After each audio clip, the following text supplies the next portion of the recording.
I want to turn to some guests that we've invited here in the studio. This show actually evolved from a phone call that came in on my radio program. I think it was on Monday.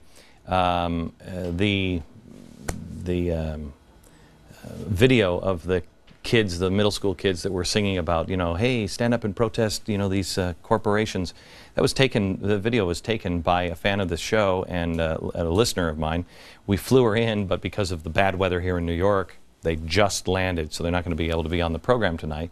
But I asked at the time for people to come that have had enough and have found things in their own life and are looking for ways to connect or are looking to connect with others. We have to start doing that, and I want you to go to my website at glennbeck.com and sign up for my email newsletter.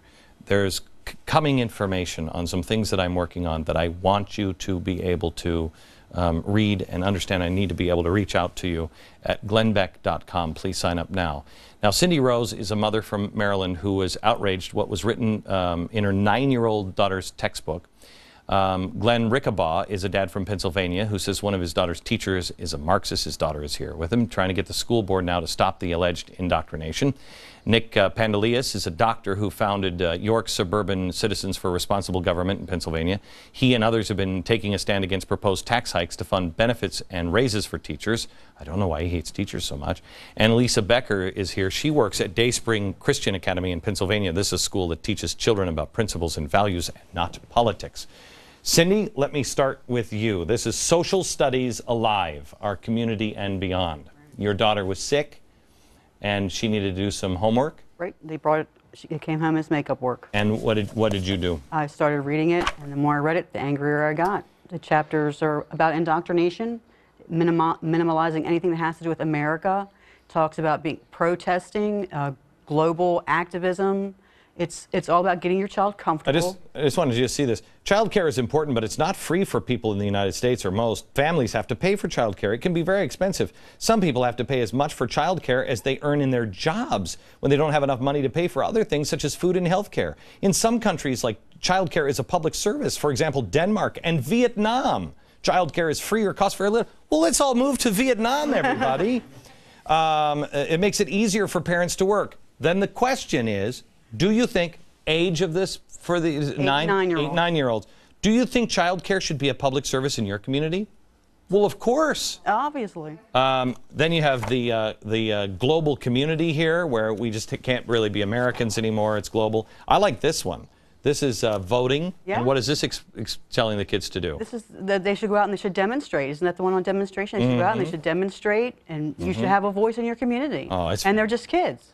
It's fantastic, all the things that we can learn. So what have you, and healthcare here, by the way, healthcare is really a right, especially in places as glorious as Vietnam. What have you done now? I've gone through the steps of trying to have that book removed. I've gone to the curriculum specialist who's in charge of doing this book. I was told it will not be removed from the classroom.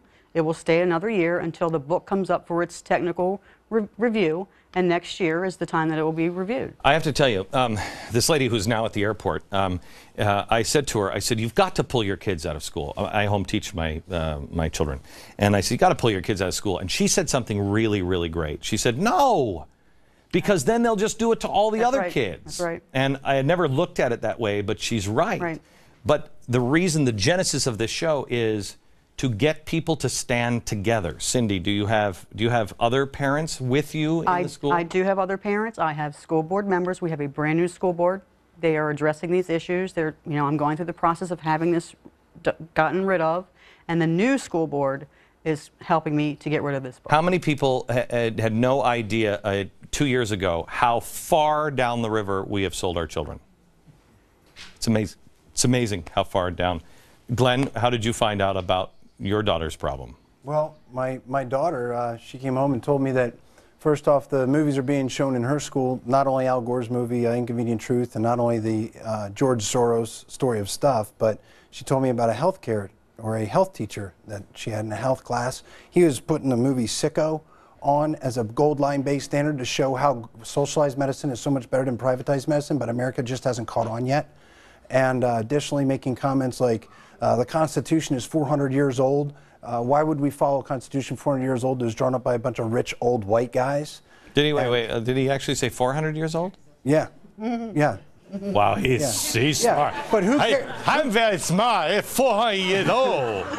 But really, I mean, Wow. who cares about facts, you know, Yeah, when you're trying to push an agenda, and that's all he's trying to do. So what have you done in the classroom? Well, he would say, you know, I would like say, wait, that's not right. And he was like, well, you know, bring me facts, show me, you know, give me proof. You know, so I would do, you know, bring stuff in to support my answer, and the next day, and he wouldn't show the class. And when I tried to speak up in the class, because I was the only one in the class that had that view opposing him, he just like, he would mock me, he would just like kids. Glenn, so where is that ending? Well, I don't know where it's ending, but it's just begun, because for a year and a half I've been trying to have these issues addressed. The principal and the superintendent have been totally disregarding the issue. This guy, he's even gone so far as to put Judeo-Christian scripture up on the wall, bring a t-shirt in saying Jesus was a liberal, and saying, why would we follow this book as a society? The people in the community are just starting to be made aware of it, and literally when I finally had the issues addressed because of the community, the school board, at the last school board meeting, got up and left the room when the people in the community said, What's the name of the community? Let this guy be hard. Quakertown, Pennsylvania. Quakertown High School. Quakertown. Yeah, yeah. That's unbelievable. That's just the tip of it, believe me. All right. So listen, there are on the banner. Tiffany put one of the banners up which says where you can get involved. On the banner, there are people that contact. You know, what's a dad to do at gmail.com. You'll see these things. If you want to get involved, the point of this is we must. The best organized, as you're seeing in Egypt, the best organized wins. Well, they are years and billions of dollars ahead. So what are you going to do? With love and courage, stand up and start finding those people next to you that will stand up and take on the system at the local level. Back in just a second.